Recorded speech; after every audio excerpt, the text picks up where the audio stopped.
समिति।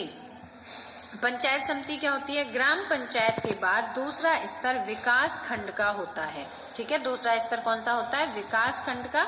ठीक है, इसे पंचायत समिति भी कहते हैं, इसे पंचायत समिति भी कहते हैं, विकास खंड भी कहते हैं। एक पंचायत समिति में कई ग्राम पंचायतें आती हैं, कई ग्राम पंचायतें मिलकर क्या बनाती हैं? पंचायत समिति बनाती हैं। तीसरा आता है बच्चों जिला परिषद। तीसरा कौन सा है? जिला परिषद, जो कि जिला स्तर पर होती है। तो पंचायत समिति के ऊपर जिला पंचायत या जिला परिषद होती है। अब तीसरी जो सबसे ऊपर वाला जो हमने ये डायग्राम पढ़ा था, तो इसमें सबसे ऊपर कौन सा पार्ट आया था? जिला पंचायत का आया था, है ना? जिला पंचायत, इसे जिला परिषद भी कहते हैं, है ना? यह तीसरा स्तर होता है। जिला परिषद एक जिले के स्तर पर विकास की योजनाएं बनाती है, और इसकी जो विकास करने की योजनाएं होती हैं वो किस स्तर पर होती हैं? जिले स्तर पर। तो इसीलिए तो इसका नाम जिला परिषद रखा गया है। ठीक है, अब स्वयं को जांचिए। बच्चों, मुझे उम्मीद है वर्कशीट बहुत सरल है और आपको अच्छी तरह समझ में भी आ गई होगी। तो देखिए, पहला प्रश्न है पंचायती राज व्यवस्था के 3 स्तर कौन कौन से हैं?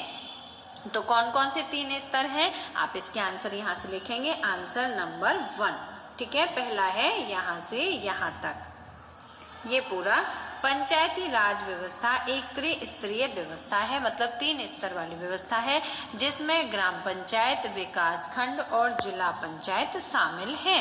तो ये हुआ हमारे पहले प्रश्न का आंसर। ठीक है बच्चों, अब देखिए दूसरा प्रश्न है पंचायती राज व्यवस्था का मुख्य विचार या मुख्य उद्देश्य क्या है? इसमें हमें बताना है पंचायती राज व्यवस्था का मुख्य विचार या मुख्य उद्देश्य। ठीक है, तो देखिए इसका उद्देश्य, इसका आंसर आप यहाँ से लिखेंगे। आंसर नंबर 2 है यहाँ से, स्थानीय लोगों की भागीदारी बढ़े और उन्हें अपनी आवाज उठाने के लिए ज्यादा से ज्यादा मौके मिले। ठीक है, यहाँ से भी आप नोट कर सकते हैं, मैं आपको एक बार फिर से बता दूं। आंसर नंबर 2 है यहाँ से। इस व्यवस्था के पीछे मुख्य यही विचार है कि स्थानीय लोगों की भागीदारी बढ़े और उन्हें अपनी आवाज उठाने के लिए ज्यादा से ज्यादा मौके मिले। तो आप यहाँ से लिखना। ठीक है, और इस लिखा हुआ है, इसकी जगह पर आप पंचायत व्यवस्था भी लिख सकते हैं या पंचायती राज व्यवस्था भी लिख सकते हैं, या नहीं भी लिखेंगे तो इस भी सही रहेगा। ठीक है, क्योंकि प्रश्न में दिया गया है।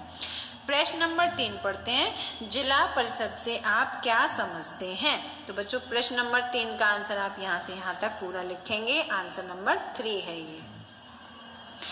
पंचायत समिति के ऊपर जिला पंचायत या जिला परिषद होती है, यह तीसरा स्तर होता है। जिला परिषद एक जिले के स्तर पर विकास की योजनाएं बनाती हैं। ठीक है बच्चों, तो ये हुआ हमारा आंसर नंबर 3। ठीक है, आंसर नंबर 3।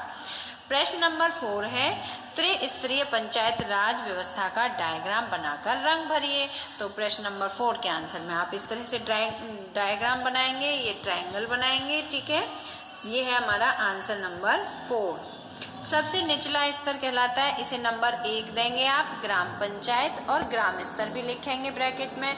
इसे नंबर 2 देंगे पंचायत समिति, इसे ये ब्लॉक स्तर पर होती है। और नंबर 3रा स्तर होता है जिला परिषद, जो कि जिला स्तर पर होती है। ठीक है बच्चों, तो इस तरह से आपकी वर्कशीट के सभी प्रश्नोत्तर हुए। बच्चों